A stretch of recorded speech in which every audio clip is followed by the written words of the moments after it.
Is this the year Boomer Sooner gets dethroned?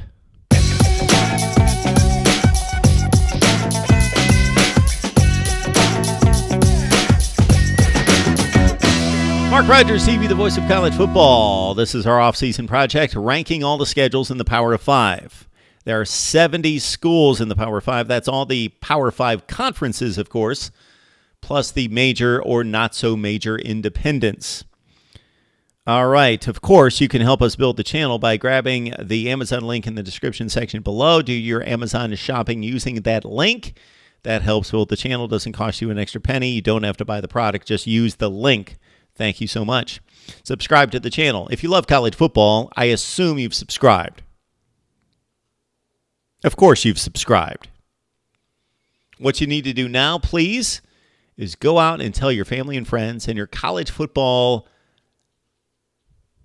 social media acquaintances out there that don't know about me, don't know about our awesome channel, and that we provide the best in discussion, debate, and analysis every day on college football. Let them know we're ready. They can catch up on all the videos. We're going to provide just an incredible, mind-blowing amount of content and quality of content leading up to the 2019 season. All right, back to the schedule ranking on Oklahoma. Number 7. That means the 4th easiest in the Big 12, the 7th most difficult schedule in the Big 12, and it's number 49 in the nation out of 70 teams. The 3 non-conference games, I credit Oklahoma for scheduling difficult here. The approach was difficult. A tough group of 5 in Houston. That's game number 1, August 31st. Actually, I believe that game's been moved to Sunday. That's a September 1st Sunday game. I love the Sunday games week 1 before the NFL takes over. It just gives us more college football to watch. You know, Thursday night, Friday night, Saturday, Sunday, Monday. That opening Labor Day weekend. Awesome. Then South Dakota. Got to have the give me cream puff cupcake game. And then at UCLA, of course, the Sooners ripped the Bruins in Norman last year, but they've got the return trip to UCLA September 14th. Houston, South Dakota, and at UCLA to open the season, all 9 conference games. Then they've got a bye week and gear up for the Big 12 schedule.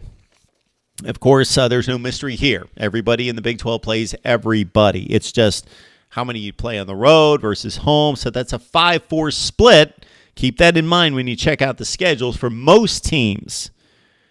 You play 9 games in the Big 12, therefore you've got to play 5 at home and 4 on the road or vice versa. So there is a slight advantage there, not for Oklahoma because they always play Texas in Dallas neutral site. So they've got 4 home, 4 road, and 1 neutral site game.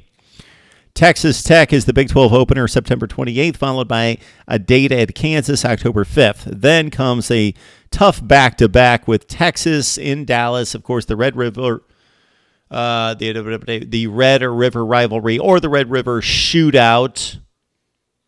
Was there an issue with rivalry? Red River rivalry, or just people couldn't say it, that they had to change it to shootout?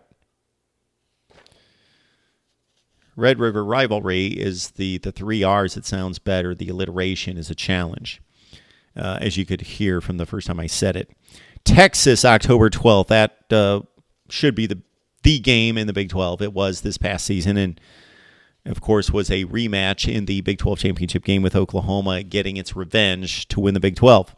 Then West Virginia, which of course was a huge matchup, which catapulted the Sooners into the Big 12 championship game, the 59-56 game at Morgantown. West Virginia may be a bit down this year after losing all the playmakers on offense, but that game's October 19th.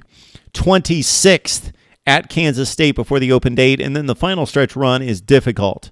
The final 4 games for Oklahoma, pretty serious stuff here. November 9th against Iowa State, a team that has given them issues in recent years, winning 2 years ago, and then they gave them a good game in Ames last year.